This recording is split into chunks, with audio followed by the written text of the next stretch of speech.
Yowzers!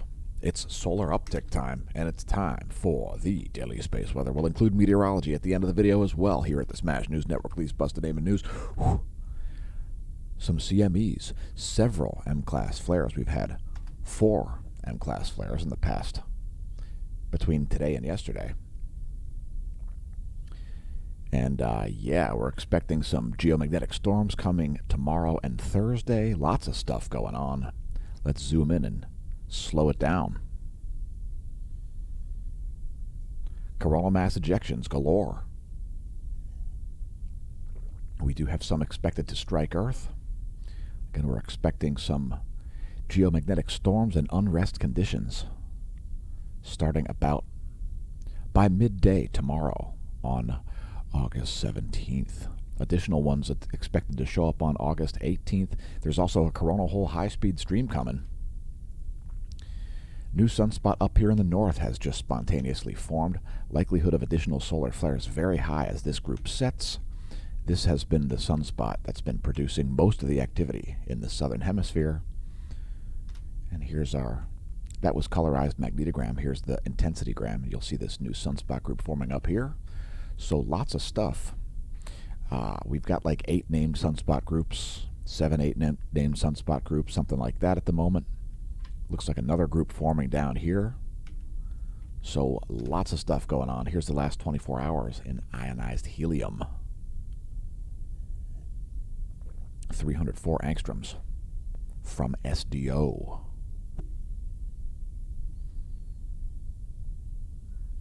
Let's take a brief look at volcanoes as we've got some new offenders on the list. By the way, if you've been watching for Gradalsfjall, it's forming some new real estate. A new volcano forming as we watch. So the main spatter cone has seemed to already enclosed into a sizable full cone-shaped edifice. Started out as a fissure. Now it's turning into a mountain. So that's always interesting. Abiko also erupting, flight level 090. It's producing a 9,000-foot plume of volcanic ash over Paramushir Island.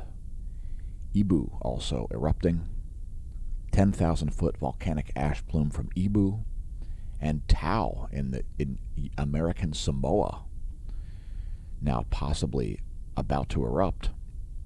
We're not exactly sure, as the seismic activity noted at Tau can go on for months or years without a major eruption. A large explosive eruption similar to the Tonga eruption earlier this year is extremely unlikely, but possible. Fuego headed down to Guatemala. The Central American volcano Fuego exploding. 14,000-foot ash plume from Fuego. The South American Nevado del Ruiz in Colombia exploding. Flight level 220. It's a 22,000-foot ash plume. And in Ecuador, we've got Revenador and Sangay both exploding.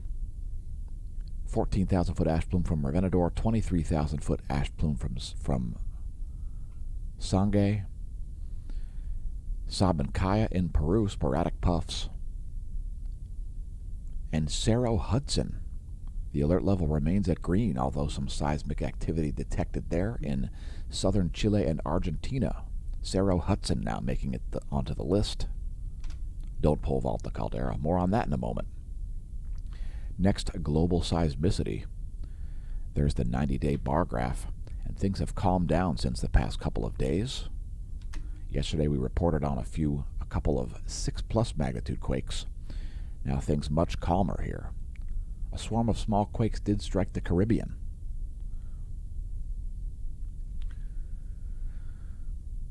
But things are fairly chill here. The largest quakes were only in the 5 magnitude range, it looks like. Like this 5.0 in the mid-Atlantic ridge there, near St. Helena.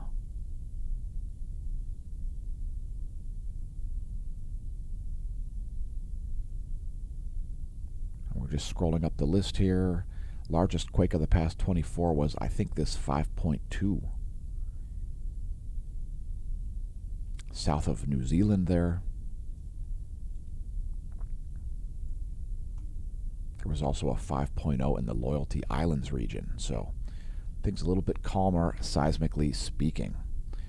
Let's get back to space weather data. The 10.7 centimeter radio flux now at 131 solar flux units. And good morning to you as well, Tin Man 1057. Thanks for leaving a comment during our live stream. Yeah, the radio flux now up right around the 81-day average. So there's the 10.7 centimeter radio flux in the 1-year chart. That's the black line here. And this red line here, that is the 81-day 10.7 centimeter radio flux average. It's right now close to that at 131 solar flux units. So there's the Space Weather Enthusiast dashboard. You can see NOAA forecasting some geomagnetic unrest starting midday tomorrow and continuing all the way through Thursday, culminating with an early KP6 moment there, geomagnetic storm conditions, and we're expecting 2 coronal mass ejection strikes as well as a coronal hole high-speed stream, so it should be quite more geomagnetically active in the coming days here. Expecting aurorae and all kinds of excitement when it comes to space weather. So here's the last 4 hours of Earth geospace, and things quite calm at the moment.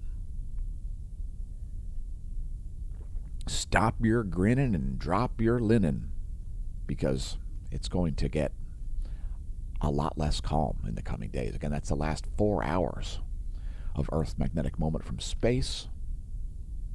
It's a low-pressure environment. Here's Earth's magnetic moment from the ground. It's also the last 4 hours. We've got great imagery of the solar flares coming. We can expect an uptick in the solar wind density, followed by an uptick in the solar wind velocity when the coronal hole high-speed stream shows up. At the moment, again, geomagnetically calm conditions.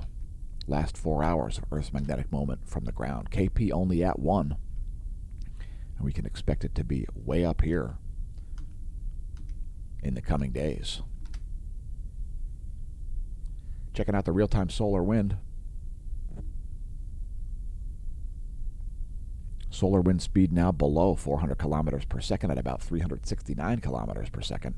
Solar wind density about 5.5 protons per cubic centimeter. It's all going to change soon. And there your goes magnetometers. That's going to look a lot less smooth in the coming days as well. Let's take a look at the heliospheric current sheet. Earth remains in a south pole current sheet. Do we have missing data there? What's the deal? Earth remains in a south pole current sheet. North pole current sheet here headed to the opposite side of the sun at the moment. Here's our line of sight field plot. The heck is going on with the data? There we go. Line of sight field plot. And we'll also show the coronal hole line of sight plot. And the coronal hole wind stream that we're expecting is from this south pole oriented coronal hole here. And we can expect that to last for a couple of days, as there's quite a lot of coronal hole area, as you'll be able to see what from the 211 angstroms wavelength here from SDO. Some major plasma reorientation happening down here as well. You can see some movement happening there in the southern hemisphere. Some of that ejecta splashed back down toward the chromosphere. And we're going to get into sunspots and solar flares and so on in a moment. First, you're invited to join ShoreMed, otherwise known as the American Better Health Organization. It's not insurance, although you can apply insurance with your base membership if you like. It's worth a membership just for the doctor's by phone service, but you can also save 15 to 50% on dental services. You can save a ton of money on vision services. Get a discount on your glasses, for example. Premier membership also includes accident and critical illness insurance. Links below the video as well as on smashomash.com. There's the ShoreMed link, and welcome to the Neo-Renaissance. It's an exciting time to be looking at things like space, astrophysics, cosmology, heliophysics.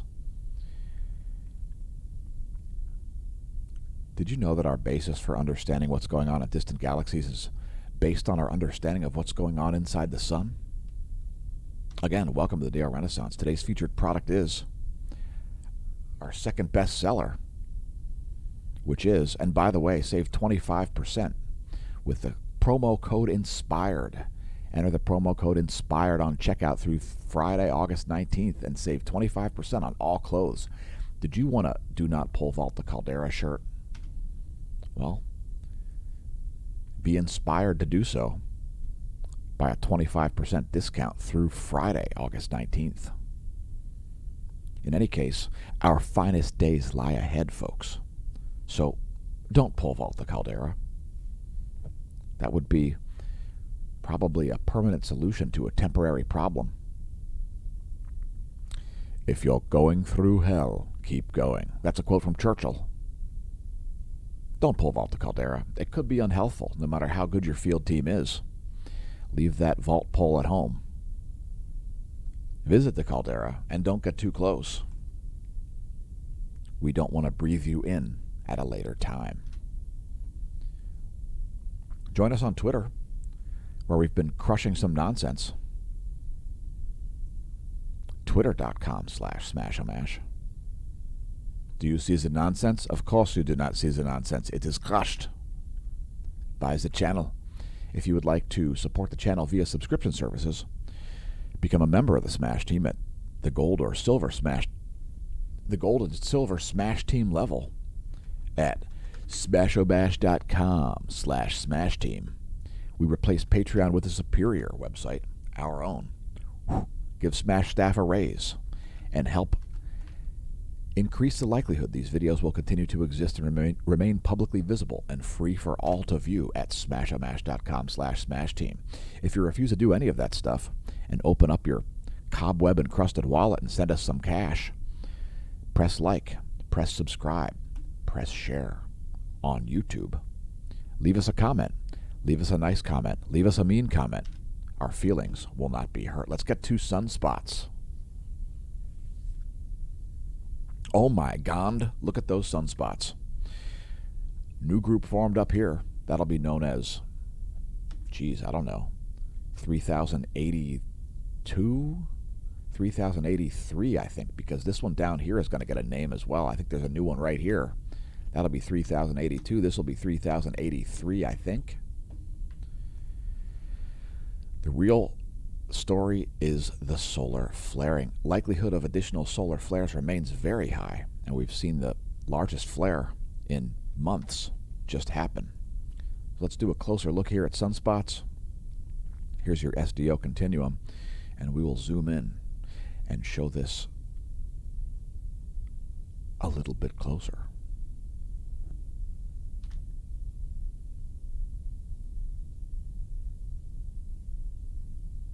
You'll see a new sunspot group forming down here and a new one up here as well. Should be known as 3082 and 3083.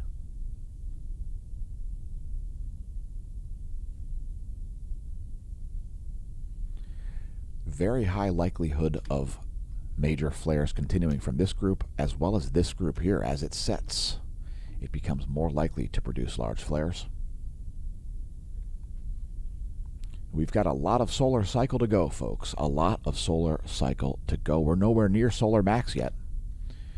The south solar polar field has significantly started its migration, but the north solar polar field barely getting started.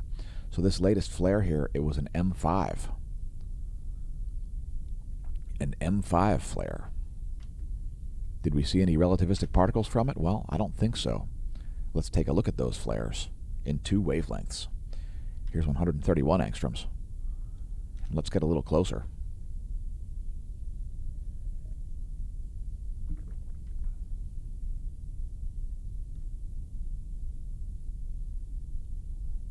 And we'll also show 94 angstroms.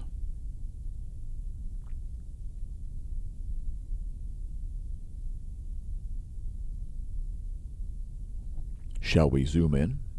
Well, yes, we shall.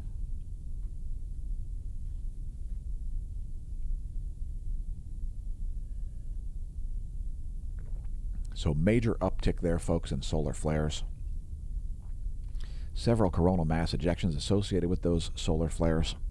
Have you lost track? I kind of have. But we will show them anyway. So no major spikes here in the proton flux. So no relativistic particles, no significant relativistic particles there showing up as a result of any of those flares or associated with any of those flares. And let's show a brief star chart here just to show you what's overhead at the moment.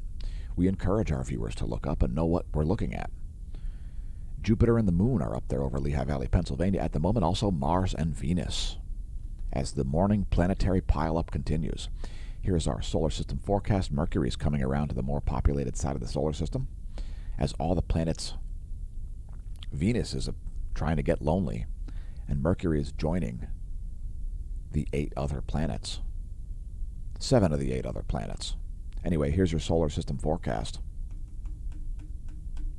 In 7 days, we will have a crescent waning moon as another new moon approaches. So here's our coronagraph imagery. And again, quite a few CMEs. I don't think any of these are earthly directed. They appear to be off to the south. So that's yesterday's coronagraph imagery. And here's today's so far. These don't appear to be Earth-directed coronal mass ejections. Let us know in the comments if you disagree, or if you agree, or if you're completely ambivalent. And we'll show the view from the Soho-Lasco C3 as we're missing stereo A's data. But there's the Soho-Lasco C3, and we don't really see any ejecta on the northern side of the obscurement disk there, an indication that these CMEs are expected to miss Earth to the south. So there's one. And there's 2. So quite a few CMEs there.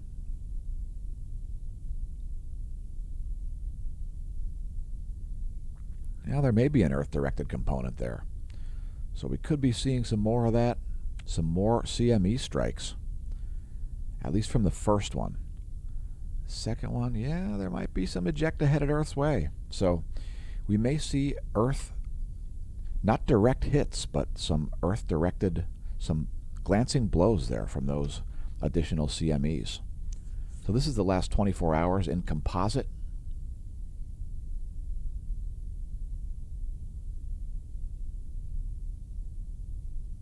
Great imagery there, 304 angstroms plus the Soho-Lasco C2 and the C3. Yowzers. It's a coronal mass ejection and solar flare fest. And the likelihood of additional coronal mass ejections remains quite high, folks, because, check it out, major number of filaments here. Visible from the El Teide, Spain ground-based solar observatory. And look at all the filaments, filaments, filaments, filaments. Likelihood of additional solar flares and CMEs, nearly 100%. So here's the last about 3 hours from the GOES 16 SUVI.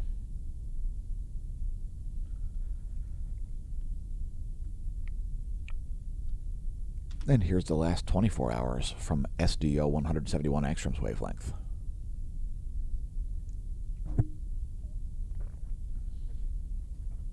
Exciting stuff happening in the realm of space weather.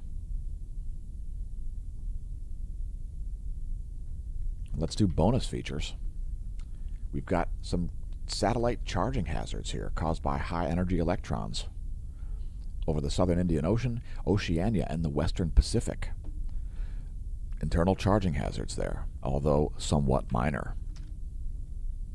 The electron storm continues, and we can expect to see this crater when the coronal hole high-speed stream shows up. Also, CMEs have a tendency to crater the electron flux. But that's what's going on the last 3 days there. those measurements from the GOES 16 and GOES 17's radiographic measurements from their geosynchronous near equatorial orbits. Relativistic electron forecast, that's NOAA's forecast for relativistic electrons. I'm expecting this to be quite a bit lower for tomorrow. In fact, I'm expecting this to be quite a bit lower for the coming days, but we'll see what happens.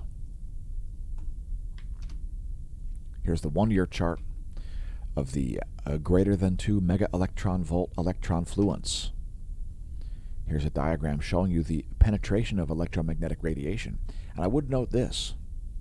X-rays are filtered out by the time they reach the mesosphere. They don't make it to the stratosphere, folks.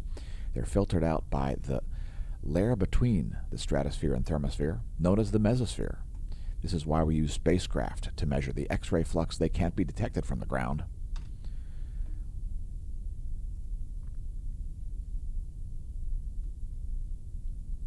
And that diagram is to show you the altitude of the F ionosphere layer located here at 300 kilometers of altitude.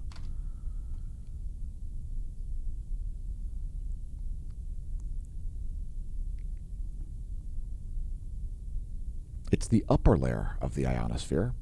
The D layer is the portion that reflects or refracts radio signals. And some of you may monitor the deabsorption region for radio blackouts during solar flares. You can find that data on the Space Weather Prediction Center. Here's the anomalygram. And a bunch of high-frequency anomalies happening there, shown in blue.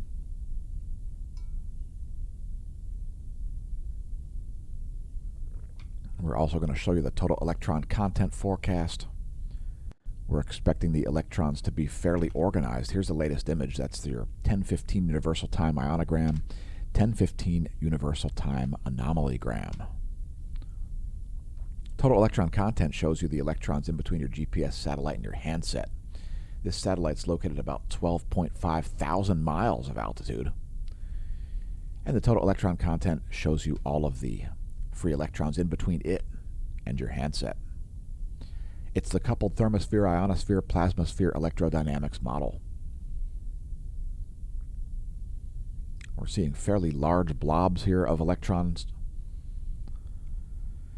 Let that play through. And most people around the equator are aware their GPS will not work well, especially around 12 noon. As that is where the free electrons have a tendency to show up.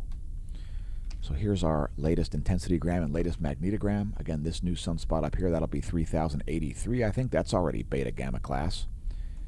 This group down here is going to get a name too. That'll be 3082, I think. Likelihood of additional solar flares from this area, very, very high.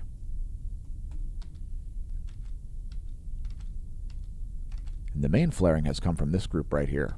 So there are the magnetic fields of that sunspot group. It's been quite active. A lot of North Pole magnetism showing up there.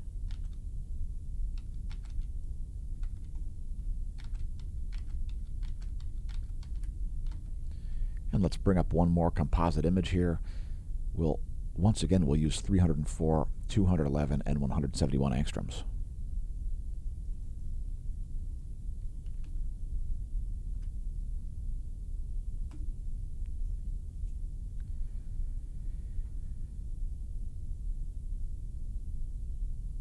Exciting stuff going on, and it's time to switch gears to Earth weather, as we're going to cover meteorology. So we're starting things out in our meteorology segment here, looking at sea surface temperature anomalies. Ta-da! And for all you flat earthers out there, the ice wall, shout out to Owen Benjamin, the ice wall is like right around that area. And by the way, it doesn't extend everywhere, because did you ever hear of a thing called penguins? They don't scale the ice wall. There are spots where there are nice rocky icy beaches for Antarctican penguins.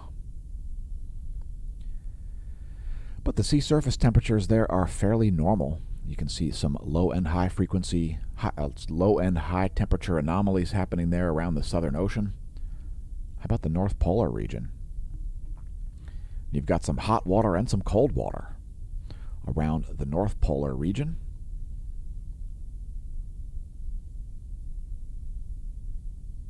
Quite a lot of hot water, actually. Keep in mind it is still summertime in the Northern Hemisphere. A lot of hot water in the Northern Pacific, and a lot of cold water around the equatorial Pacific. Indian Ocean looking predominantly cold. Atlantic Ocean looking predominantly hot. Anyway, here are the jet streams of the eastern world. Shout out to our viewers from this part of the planet. Did you know the most populated portion of the planet is right here? Over 2 billion people in just that small area, folks. I hope they don't all jump up and down at once because it could throw the Earth out of its orbit, and I'm very frightened. Very frightened indeed. Strong low here, south of Australia. That's our surface wind map. Here is our surface wind map for the Americas. Here are the jet streams of the Americas as we zoom in from space to Earth. Cold air once again in Pennsylvania must be in the 50s as we stream this video live.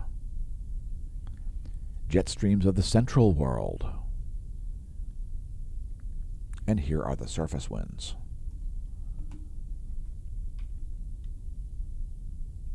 Moving on to blast through our weather segment. Here's our weather.gov map and some excessive heat in the south central U.S., as well as the western U.S. Some gale warnings around Alaska. If your county's lit, click your county. It's a foggy day over Lake Superior.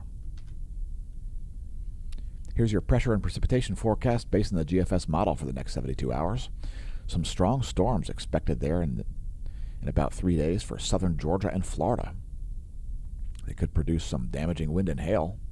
Also, Louisiana expected to get some strong storms.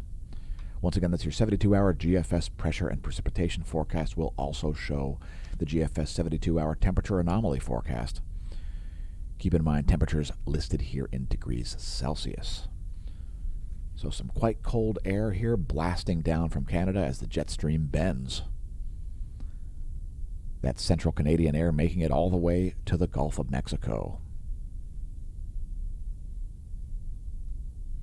Making for some massive pressure gradients as well. Remember, folks, cold air is what causes tornadoes. Once again, that's your 72-hour GFS temperature anomaly forecast in degrees Celsius. Here's your pressure map from windy.com. Anticyclone in the central North Atlantic. Low pressure here, south of Alaska.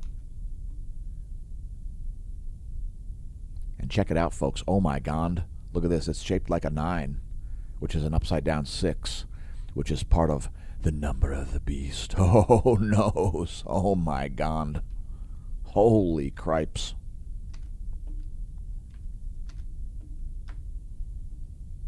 Dear God. Here is your lightning map from NASA Goes Lightning Mapper. Nice band of lightning here stretching from New Mexico to Iowa. By the way, if you don't follow us on Twitch, twitch.tv/smashamash, you may not see our live streams. We do occasionally stream live to YouTube as well. Twitch.tv/smashamash. Here is our real-time lightning map. And speaking of which, let's check the life of the stream. And everything looks just fine. So here's your real-time lightning map from lightningmaps.org. And do we have terrestrial strikes? Indeed we do. They are located in central Missouri.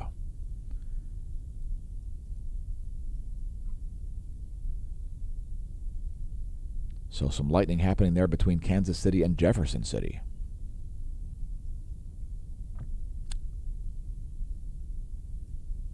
St. Louis, that system is going to brush past, I think. Don't worry, we'll show the U.S. Doppler, and there it is. Will it animate? I have no idea.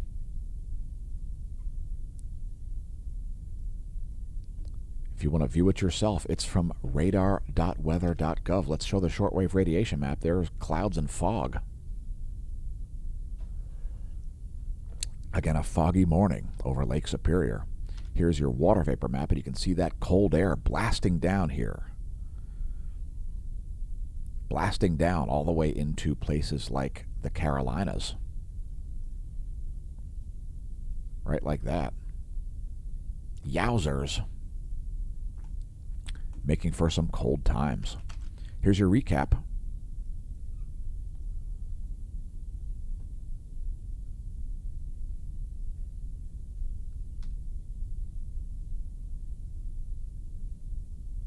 It's the U.S. Doppler radar map,